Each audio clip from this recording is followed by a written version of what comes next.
Camaradas, amigas, amigos, companheiras, companheiros, bem-vindos ao quarto vídeo dessa saga audaciosa que é Entendendo o Fascismo, o que foi, o que pode ser o fascismo. E hoje a gente está aqui para falar sobre a questão Dimitroviana e a Frente Única. Finalmente chegamos no ponto que eu queria mais argumentar sobre a teoria do Dimitrov e os informes do 13º Pleno da Internacional Comunista, feito em 35, se eu não me engano. 35, quando ele presidiu a Terceira Internacional. E bom, a gente está aqui para falar um pouco sobre como isso impactou objetivamente nas questões envolvendo o desenvolvimento do fascismo e a prática que os países que sofreram com a barbárie fascista tiveram durante a tal citada década e a década seguinte, principalmente, né, nos anos 40, onde a guerra já se escala para uma guerra total contra, inclusive, a União Soviética. Mas para isso, primeiro, a gente precisa entender quem foi Dimitrov. Bom, Dimitrov, ele foi um camarada búlgaro, nasceu na Bulgária, mas ele rodou o mundo e durante a juventude ele trabalhou, durante a juventude e a vida adulta, mas assim, na fase mais da juventude da vida adulta dele, ele trabalhou no Comintern, no órgão da Terceira Internacional Comunista. Ele participou da insurreição búlgara de 1923. Ele foi secretário-geral da Internacional Comunista em 1934 e 35, onde ele presidiu o Congresso da Internacional em 35. Ele voltou para a Bulgária depois da Segunda Guerra, onde ele participou de um referendo para derrubar o czarismo e foi eleito secretário-geral do PC búlgaro em 1947 onde ele trabalhou até a morte dele, que foi em 1949. Mas mais que isso, antes disso tudo acontecer, antes da Segunda Guerra acontecer, em 1933 ele foi preso pelos camisas marrons hitleristas alemães, onde ele trabalhava, né, participando da Terceira Internacional, e ele fez um discurso emocionante dentro do tribunal, num tribunal que estava rodeado e dominado pelos fascistas, onde ele estava tentando provar sua inocência na questão do incêndio do Reichstag, né? E ele fez um discurso emocionante, um discurso que vai ficar marcado para a história. O camarada era brabo, basicamente ele era brabo demais. O discurso ele tá no marxist.org, esse site maravilhoso, e vai estar aí na descrição, ok? Eu vou abrir aspas para ler só uma parte para vocês verem como é que esse maluco era brabo. Abre aspas. Nós, os comunistas, lembrando, ele está falando isso num tribunal fascista, ok? Nós, os comunistas, podemos dizer hoje, não menos convencidos que o próprio Galileu, o mundo gira. E a roda da história gira, marcha adiante, face a face com uma Europa soviética. Ninguém conseguirá deter essa roda empurrada pelo proletariado, guiado pela Internacional Comunista. Nem com medidas de extermínio, nem com sentenças a trabalhos forçados, muito menos com penas de morte. A roda gira e seguirá girando até o triunfo definitivo do comunismo. Precisa falar mais nada, né? O maluco era brabo, o maluco foi foda, fez muita coisa importante, mas por que exatamente ele foi importante nesse tópico que a gente está falando? Bom, além disso tudo que ele fez, que ele realizou pelo movimento comunista, que ele produziu, que ele atuou materialmente pelo nosso movimento, a gente precisa focar no período que ele presidiu a Terceira Internacional como secretário-geral, principalmente em 35, no 13º Congresso, onde ele dá os informes sobre o fascismo e sobre a necessidade de uma frente única operária antifascista. O nome do livro que ele coloca, né, o nome do livro que transcreve esse discurso, se chama Informe da Unidade Operária contra o Fascismo, né? A gente vai trazer algumas citações da mesma maneira que eu já fiz outras vezes, mas não vai ter página dessa vez porque o site está na íntegra, o livro está na íntegra no site marxist.org, vai estar na descrição também. Ele começa falando o seguinte, abre aspas, o fascismo no poder, camaradas, como acertadamente definiu o 13º Pleno do Comitê Executivo da Internacional, a ditadura terrorista declarada dos elementos mais reacionários, mais chauvinistas e mais imperialistas do capital financeiro. Depois ele fala o seguinte, A ação do fascismo ao poder, a ascensão do fascismo ao poder não é uma simples troca de um governo burguês por outro, mas a substituição de uma forma estatal da dominação de classe da burguesia, a democracia burguesa, por outra, a ditadura terrorista declarada. E ele finaliza falando o seguinte: o fascismo aspira a mais desenfreada exploração das massas, porém delas se aproxima com uma demagogia anticapitalista muito hábil, explorando o ódio profundo dos trabalhadores contra a burguesia rapinante, contra os bancos, os trustes e os magnatas financeiros, e lançando as palavras de ordem mais sedutoras em determinado momento para que as massas não alcancem a maturidade política. Então vamos lá. A definição dimitroviana do fascismo acontece. Então vamos lá. A definição dimitroviana do fascismo, ela perpassa pelo seguinte ponto: o fascismo, ele não advém de uma reformulação basilar do governo burguês, mas da substituição desse governo por uma ditadura terrorista do capital financeiro. É importante a gente destacar isso. Não é, para Dimitrov, a mesma relação que existe com governos capitalistas burgueses. Além disso, ele coloca que o fascismo angaria as massas trabalhadoras pela demagogia, por um projeto pedagógico. Importante ressaltar. Lembra que eu falei já no segundo vídeo, a importância do programa pedagógico para o fascismo, né? E esse programa explora o ódio contra a assim chamada burguesia rapinante, o ódio das massas radicalizadas contra o capitalismo, contra o sistema, para assim reformular e declarar uma ditadura aberta do capital financeiro para explorar ainda mais as massas, né? E o Dimitrov propõe a criação de uma frente única, internacional, antifascista de proletários. E essa frente é integrada na luta anti-imperialista dos países coloniais e semicoloniais. Para isso, ele diz o seguinte, abre aspas: naturalmente, os comunistas não podem nem devem renunciar um só minuto à sua tarefa própria e independente de educação comunista, de organização e mobilização das massas.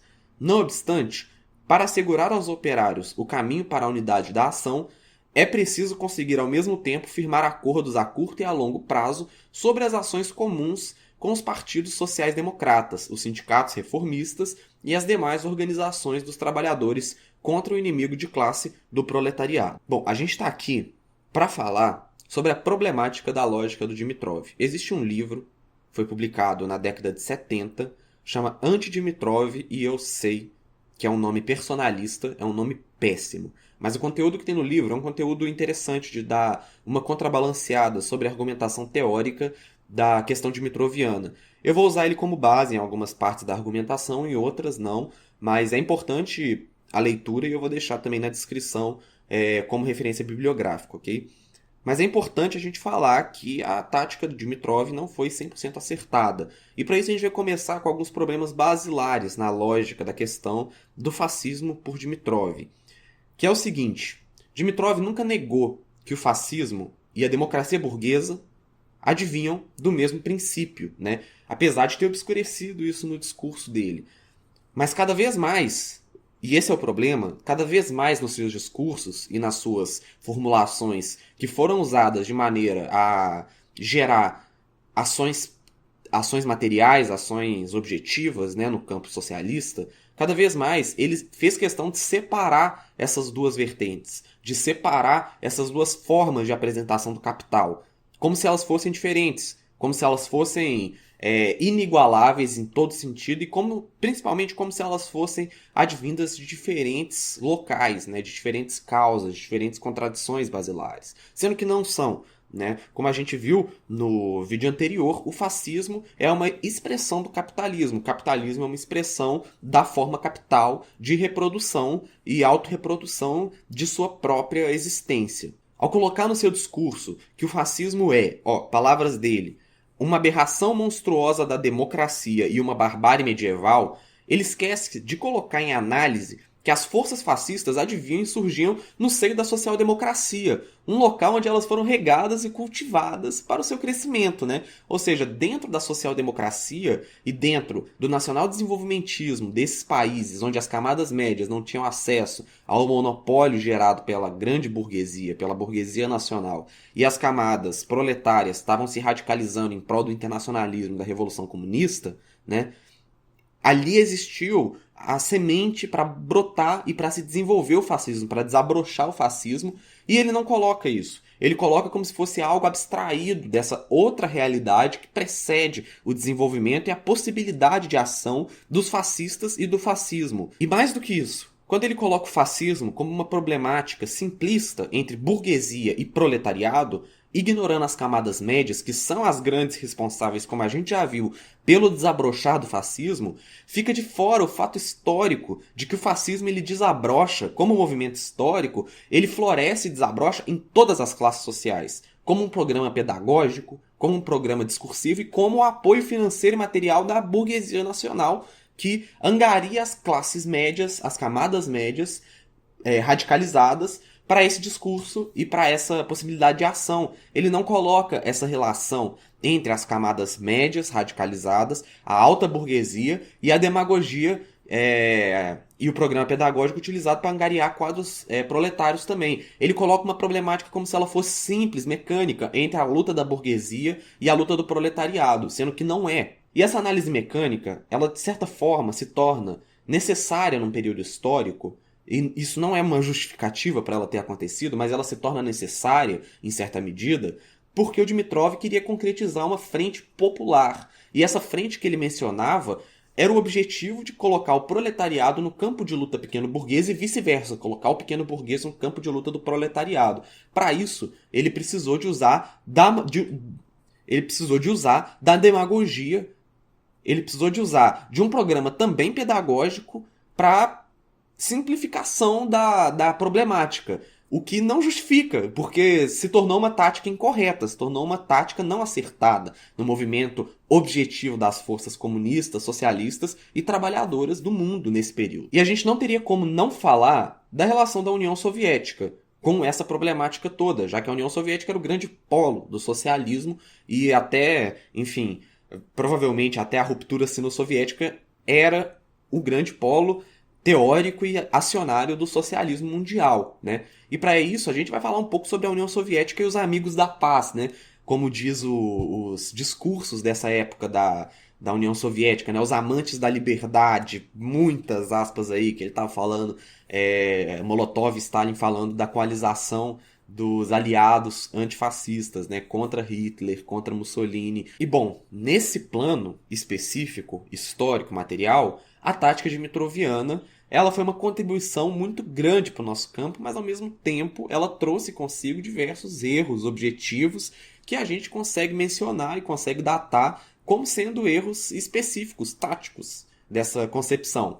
O primeiro fato, antes da gente entrar nessa problemática toda, é o seguinte: as nações liberais capitalistas, e isso é muito importante a gente lembrar isso, as nações liberais capitalistas do oeste europeu, elas eram muito mais próximas e temiam muito menos o fascismo do que o comunismo.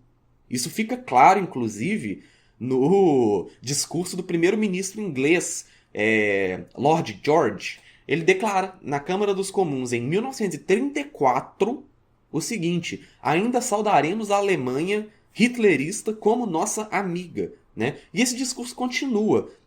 A política de apaziamento, ela continua até a declaração formal de uma guerra. E aí, quando tem a declaração formal de uma guerra, somos inimigos mortais. Antes disso, o objetivo era angariar forças para isolar militarmente, diplomaticamente, economicamente a União Soviética, igual sempre fizeram. Sempre fizeram. Sobre essa política de apaziamento, a gente pode mencionar Auschwitz, os 2 congressos de Viena, a atuação do MRO na Bulgária, o Tratado de Cessão de Memel na Lituânia, o genocídio no Raj britânico, que Churchill, inclusive, nunca prestou contas do genocídio de milhões de indianas e indianos que morreram trabalhando, completamente explorados, violentamente, em prol do desenvolvimento capitalista da Inglaterra nesse período, né? A gente pode falar da negligência da Sociedade das Nações perante o conflito ítalo-abissínio, a Etiópia, né, que era o único país independente da nossa África, né, sofre um ataque em 1936 da Itália e a Sociedade das Nações senta e não faz nada. Né? Coloca algumas sanções, algumas deliberações, algumas acusações e não faz nada, sendo que o regime fascista abertamente já estava posto e já estava se expandindo belicamente e anexando territórios. Né? Mais do que isso, também a negligência contra o imperialismo nipônico, contra o imperialismo e expansionismo japonês. Até o imperialismo japonês atacar as Filipinas e as colônias britânicas que estavam, e holandesas, né, que estavam inseridas ali onde é a Malásia, ok? Então é importante a gente falar disso. A política de apaziamento, ela primeiro tem como objetivo isolar diplomaticamente, isolar economicamente e militarmente as forças proletárias e socialistas, com isso, isolando a União Soviética do resto do mundo. Né? Uma aliança entre fascistas e liberais era muito mais provável do que uma aliança entre comunistas e liberais, igual aconteceu. Aconteceu por causa de uma necessidade altamente histórica e altamente específica dentro desse contexto de declaração de guerra e expansionismo. Mas antes disso, e não muito tempo antes disso, muito pouco tempo antes disso, uma aliança entre fascistas e liberais estava na mesa há muito mais tempo, com muito mais força do que essa aliança dos amigos da paz entre a União Soviética e a coalização dos aliados. E o grande problema é que dentro desse contexto, onde, pela questão de Metroviana, a União Soviética se insere na lógica da Sociedade das Nações, eles conseguiram isolar a União Soviética diplomaticamente, economicamente e politicamente. Por mais do que no jornal Izvestia, naquela época, falava que a União Soviética nunca tinha tido tantos amigos, e é verdade, mas ao mesmo tempo, essa lógica dela estar presa a uma moderação quanto ao que a classe trabalhadora deve suportar em prol da sua manutenção, isso fez com que a União Soviética conseguisse ser isolada diplomaticamente e economicamente. Isso foi bem antes de Barbarossa, bem antes. É importante a gente falar que todo estudioso sério e comprometido com a história objetiva dos fatos entende o estado de exceção ao qual passava e se inseria a União Soviética e também o resto do mundo, mas principalmente a União Soviética nesse período, por que não? Né? Entende também que não houve uma traição, igual colocam, do movimento internacional comunista para com os trabalhadores, não houve traição alguma. Houve uma política, uma tática iminente diante dessa iminência de guerra, de conflito, de expansionismo, de morte, de exploração, de violência, essa crescente onda que vinha se aproximando dessa iminência, né? Houve certas táticas que foram não acertadas, houve certas movimentações que não deram certo, que se provaram ineficientes historicamente. E a gente, como comunistas, realizamos a autocrítica e seguimos em frente, tentando não colocar em prática a mesma política, tentando não errar da mesma forma que erraram nossos camaradas, né? Só que para isso, primeiramente, a gente tem que reconhecer que não houve nenhuma traição, nenhum plano maligno que se propunha a desintegrar a União Soviética e voltar ela ao capitalismo, ou que Stalin era um chauvinista próximo, muito mais próximo ao hitlerismo, ao fascismo, ao nacionalsocialismo do que ao próprio internacionalismo proletário. Isso não existe. Qualquer estudioso sério não preza por qualquer fonte que afirme esse fato.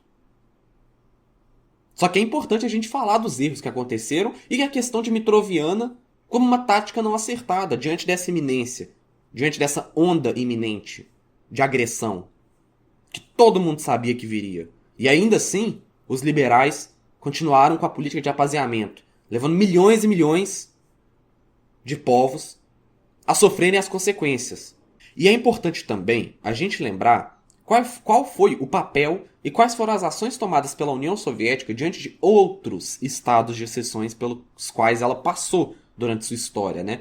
Tem gente que argumente que a União Soviética viveu um eterno estado de exceção. Então vamos falar em estados de exceções muito mais fortes do que o estado de exceção normal, entre aspas, que a União Soviética passava, né? Porque a União Soviética estava constantemente sendo ameaçada pela coalização capitalista e imperialista externa, enfim, a cada segundo. Mas vamos falar de pontos onde essa crise ficou escalonada de maneira muito forte. Como, por exemplo, a Guerra Civil, né? Onde a coalização que havia lutado pouquíssimo tempo antes entre si na Primeira Guerra Mundial se une em prol de destruir o bolchevismo, de destruir o marxismo-leninismo, de destruir o comunismo que havia ganhado, havia sido vitorioso numa revolução na União Soviética, né? E é interessante a gente observar que não foram só os bolcheviques que foram responsáveis pela vitória da União Soviética na Guerra Civil e pela vitória da Revolução Soviética.